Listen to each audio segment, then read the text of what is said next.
Hello বন্ধুরা, welcome back to my channel. আজকে আমি বানিয়েছি চিড়ের পোলাও, যেটা আপনারা সন্ধ্যের টিফিন, সকালের টিফিন অথবা বাচ্চাদের টিফিনে দিতে পারেন।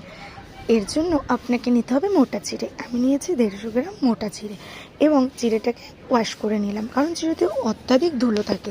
কিন্তু বেশি ধুতে যাবেন না, তাহলে চিড়েটা নরম হয়ে যাবেন। আর চেষ্টা করবেন মোটা চিড়ে নেওয়ার, তাহলে চিড়েটা নরমও হবে না। সুন্দর ওয়াশ করে একটা অন্য পাত্রে ঢেলে রাখবেন, যাতে চিড়ের জলটাও শুকিয়ে যায় আর চিড়েগুলো নরম না হয়ে ঝুরঝুরে থাকে। তাই আমি একটা অন্য পাত্রে নিলাম এবং তার সাথে আমি কিছু ভেজিটেবল অ্যাড করেছি, যেমন বিনস, আলু, গাজর, কাঁচা লঙ্কা, পেঁয়াজ।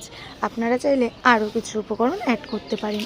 এতে ফায়দা কি, আপনার বাচ্চা যদি সবজি খেতে না চায়, এই স্বাদে আপনার বাচ্চারা সবজিগুলোও খেয়ে নেবে। এটা এতটাই টেস্টফুল হয়। তারপরে আমি কড়াইতে তেল দিয়ে দিলাম এবং তেলটা গরম করে নেব এবং তারপরে আমি কিছু বাদাম এর মধ্যে ভেজে নেব। আমি এখানে চীনা বাদামটাই ইউজ করেছি, আপনারা চাইলে কাজু বাদাম, কিশমিশও ব্যবহার করতে পারেন, কিন্তু আমার কাজু বাদামের থেকে চীনা বাদামটা বেশি ভালো লাগে, তাই আমি চীনা বাদামটাই এখানে ব্যবহার করলাম। তেলটা গরম হয়ে গেলে একটা শুকনো লঙ্কা দিয়ে দেবো।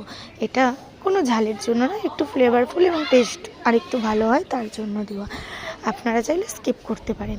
এবং লঙ্কাটা একটু লাল লাল হয়ে আসলে তার মধ্যে দিয়ে দেবো বাদামগুলো ভেজে নিয়ে একটি পাত্রে তুলে নেব এবং আমি ওই তেলের মধ্যেই সবজিগুলো ভেজে নেবো এক্সট্রা করে। আর তেল দেওয়ার কোনো দরকার নেই, কারণ আমরা প্রথমেই অনেকটা তেল দিয়ে নিয়েছি, যাতে বারবার তেলটা ইউজ না করতে হয় আর তেলের কাঁচা গন্ধটা আসে। তারপরে ওই তেলের মধ্যে আমরা একটা ডিমকে সুন্দর করে ভেজে নেব। তখন ডিমটা ভাজার সময় গ্যাসের ফ্লেমটা একটু কমিয়ে রাখবেন। আমার বাড়ানো ছিল, তাই ডিমটা ঝুরঝুরে হয়নি। ডিমটা আগুনের তাপে একদম গোটাই রয়ে গেছে। আমি পরে আবার ডিমটাকে হাতে করে ভেঙে নিয়েছি এবং ওপর দিয়ে হালকা করে লবণ ছড়িয়ে নেবেন। নিয়ে ডিমটাকে সুন্দর ঝুরঝুরে করে ভেজে নিয়ে ডিমটাকেও একটা পাত্রে তুলে রাখবো। আমি আর এক্সট্রা করে অন্য বাসন নিইনি, যেটাতে বাদাম তুলেছিলাম আমি ডিমটাকেও সেটার মধ্যেই তুলে রেখেছি। তবে আপনারা ডিমেও লঙ্কা দিতে পারেন, যদি আপনারা ঝাল খেতে পছন্দ করেন, তাহলে আপনারা ঝালটা আপনাদের স্বাদ মতনই দেবেন।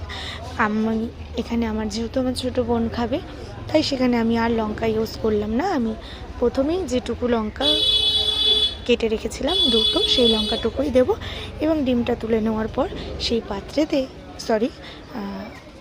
ডিমটা তুলে নেওয়ার পর আমি সেই কড়াইয়ের মধ্যেই সবজিগুলো একে একে দিয়ে দেবো। বিনসটা ভাজতে একটু বেশি সময় লাগে, তাই প্রথমে বিনসটাকে দিলাম এবং বিনসটা একটু ভাজা ভাজা হয়ে এলে গাজরটাকে দেবো। তবে আপনারাও চেষ্টা করবেন বিনস গাজরগুলো আমার মতন ছোট্ট ছোট্ট কিউব করে কাটার।